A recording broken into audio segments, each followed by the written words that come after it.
तोहरा बाप के जागीर ना हो। तोहरा माई के पतो बनावे के इतना शौक बा तो जाके अपना जैसे अनपढ़ गवार लेके के मेहरारू बना लो। तू भी खुश रहो और तोहर माई भी।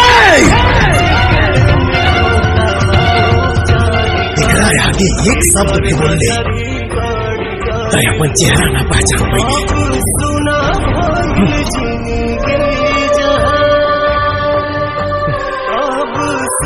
तो के भुला तो नहीं सकत कहे कि प्यार करीला।